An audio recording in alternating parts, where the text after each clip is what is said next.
আসসালামু আলাইকুম, সবাই কেমন আছেন? আশা করি সবাই ভালো আছেন। তো আজকে আমি যাচ্ছি আমার দাদার বাড়ি সোনাতলা।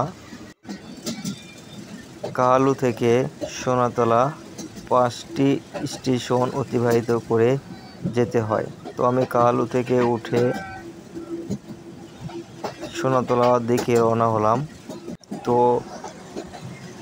3 বছর পর আমি কাহালু থেকে সোনাতলার দিকে রওনা হলাম এবং 3 বছর পর এই রেল লাইন এর উপর দিয়ে ট্রেনে ভ্রমণের মতো একটা যাত্রায় অতিবাহিত হয়েছি। সবাই আমার জন্য দোয়া করবেন। এবং আমার বড় একটা দাদা মারা গেছে, তার জানাজা দাফনের উদ্দেশ্যে আজকে আমি যাচ্ছি সেখানে। সবাই তার জন্য দোয়া করবেন এবং আল্লাহ তাআলা যেন তাকে জান্নাত নসিব করে। ট্রেন ভ্রমণ অনেকের কাছেই অনেক ভালো লাগে এবং অনেকের কাছে বিরক্তকর। তো অবশেষে আমরা চলে আসলাম সেই সোনাতলা স্টেশনে এবং সোনাতলা স্টেশনে অনেক পরিবর্তন হয়েছে দেখতে পেলাম। আগে এরকম ছিল না। অনেক কাজ করেছে রেল কর্তৃপক্ষ এবং ট্রেনে ভ্রমণ করার মজাটা আলাদা। তো অবশেষে চলে আসলাম সেই সোনাতলা স্টেশনের যাত্রী ছাউনি বরাবর। আমরা কিছুক্ষণ পরে ট্রেন থেকে নামব। ট্রেনে অনেক মানুষ অপেক্ষায় থাকে যে যার গন্তব্যস্থলে যাওয়ার জন্য।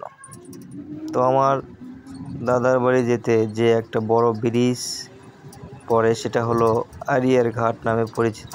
এই আড়িয়ার ঘাট নামে পরিচিত এই ব্রিজটি অনেক আগে পুরাতন ছিল, সেটা ভেঙে নতুন করে অনেক বড় একটা ব্রিজ তৈরি করা হয়েছে। এই ব্রিজটি অনেক বড় এবং খুবই উন্নত মানের কাজ দ্বারা এই ব্রিজটি নির্মিত হয়েছে।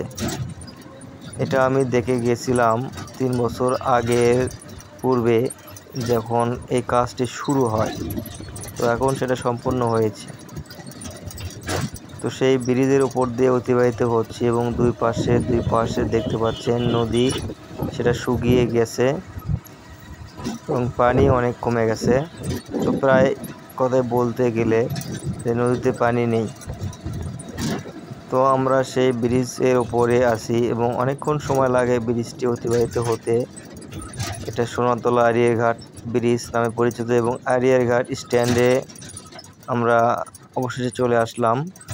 সেখানেও দেখতে পেলাম অনেক পরিবর্তন এবং অনেক দোকান এবং অনেক মার্কেট প্লেসও তৈরি হয়েছে। আসলে